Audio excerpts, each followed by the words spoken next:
Em nosso estudo de hoje, a lição 27 do livro Palavras de Emmanuel tem por título Instituto da Família.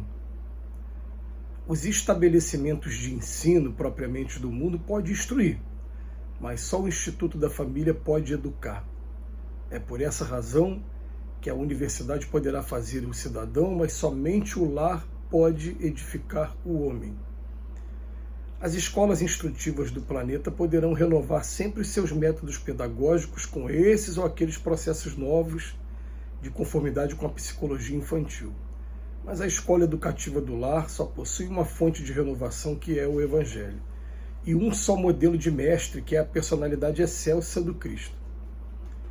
O homem e a mulher no instituto conjugal são como o cérebro e o coração do organismo doméstico.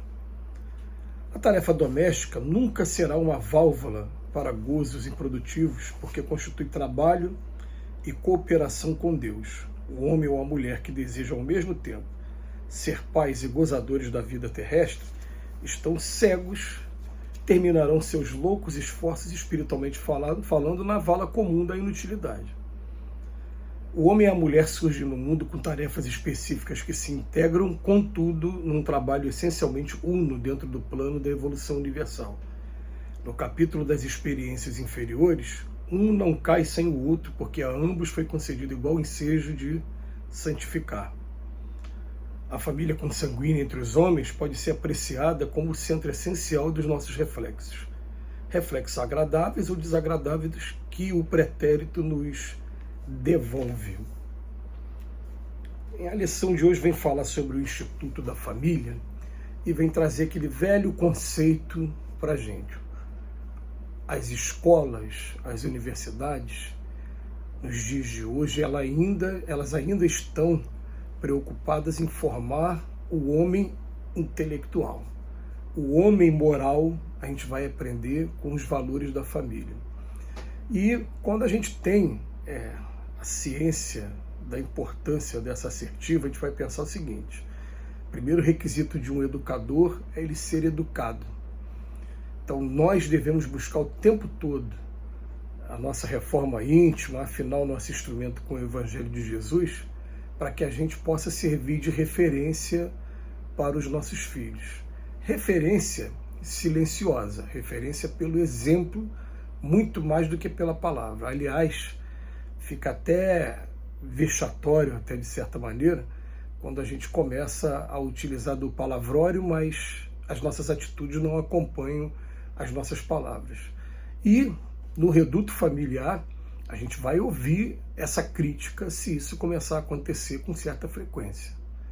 O senhor fala dessa maneira, mas age de outra maneira. Faço o que eu falo, mas não faço o que eu faço.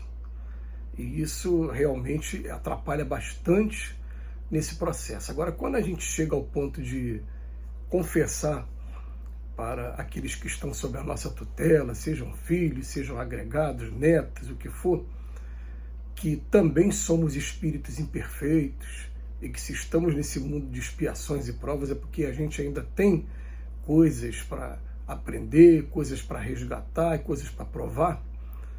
Então a gente começa a se colocar naquela posição de que estamos aqui uns ajudando os outros.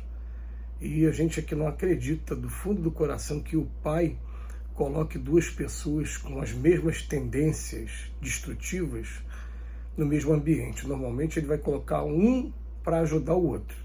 É muito comum a gente encontrar no reduto doméstico um que gosta muito de trabalhar com o outro que é muito preguiçoso, um que tem uma capacidade de lógica, de aritmética muito maior do que o outro, que é mais voltado para áreas humanas.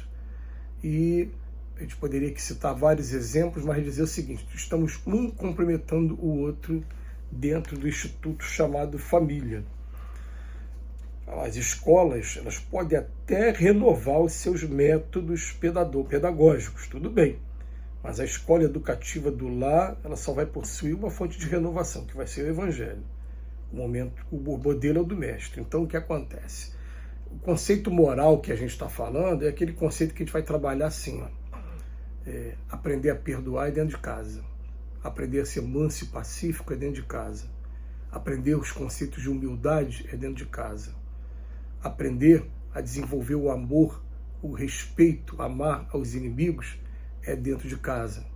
Aprender quando bater numa face da outra, quando pedir a capa da túnica, quando pedir para caminhar 1000 passos, caminhar 2000 passos, é dentro de casa.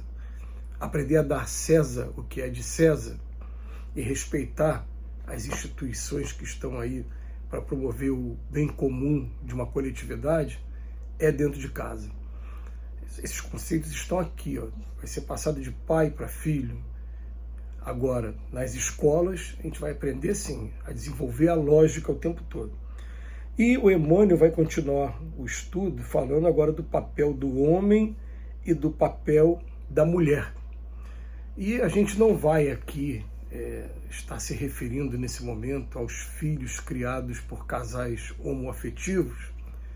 Eu me lembro que até o próprio Divaldo Pereira Franco, quando foi indagado sobre isso, e até quando foi pedido que ele, a Joana de Ângeles, espírito, esclarecesse através dele, ela falou assim, ó, não temos ainda elementos para poder estar trazendo quais serão as repercussões, né, do papel do homem ou da mulher em falta nesse relacionamento. Não tem como saber agora. Mas, de fato, a gente entende que a natureza masculina é uma natureza mais voltada por conta da sua força física para a evolução da matéria, enquanto o sentimento feminino, normalmente, ele tem mais intuição voltado mais para o pai, porque o organismo feminino já foi preparado para estar recebendo os espíritos que vão reencarnar. Então acaba sendo ainda nos dias de hoje, com algumas exceções que sempre vão existir, mas a gente vai encontrar o homem tendo a força bruta e a mulher tendo a sensibilidade para todas as coisas. Então, por conta disso, André Luiz, no livro Nosso Lar, ele fez um gráfico que, mesmo passados quase 100 anos, daqui a pouco a gente completa 100 anos do lançamento do livro Nosso Lar, até porque o Parnaso de Além Túmulo, ele foi lançado em 1931, quer dizer, falta apenas 8 anos para a gente completar os 100 anos dele também. Mas o Nosso Lar, André Luiz fala da figura do ângulo reto, uma reta para cima e uma reta para o lado. Um ângulo de 90 graus aqui, para cima, homem, ou melhor, a horizontal, homem, para cima, mulher. Mulher voltada para o pai. E a gente vai ver diferenças entre um e o outro. Então ele vai colocar aqui para a gente que o Emmanuel, falando que homem, cérebro, mulher, coração. Cara, é claro, tá falando mais cérebro, não está dizendo que a mulher não seja cérebro, nem está dizendo que o homem seja menos coração, mas está falando que a figura do homem vai ser ainda aquela figura de segurança e a figura da mulher vai ser aquela figura de acolhimento. É até bom a gente estudar dentro da psicologia quais são as diferenças de comportamento dentro do homem e da mulher, até porque a gente tem que lembrar que, na verdade, nós somos espíritos e o espírito não tem sexo. Pergunta 200 do Livro dos Espíritos. Eu posso, daqui a pouco, renascer na forma feminina. Estou, nesse momento, na forma masculina. E o que essa troca da testosterona pelo estrogênio, somada à formação social que a gente tem, decorrente do sexo que a gente está trazendo, pode trazer de mudança no comportamento. Mudança enorme, mudança muito significativa. Então a gente tem que lembrar disso e começar já a estudar essa diferença para ver o que ela vai colaborar, tanto uma como outra, vai colaborar no progresso e na formação dos nossos filhos que estão vindo também. Então o Emmanuel vem falar para a gente, o homem e a mulher surgem no mundo com tarefas específicas, por isso que a gente vai encontrar no Livro dos Espíritos assim, igualdade de direitos, sim, de funções, não. O homem vai ter sua função, a mulher vai ter a sua função. É uma coisa assim complicada da gente entender no primeiro momento, mas a gente vai conseguir entender se a gente observar até a nossa formação enquanto sociedade mesmo, que está deixando aos poucos de ser machista para ser entrando agora numa sociedade espiritualizada. Que Jesus nos abençoe hoje e sempre.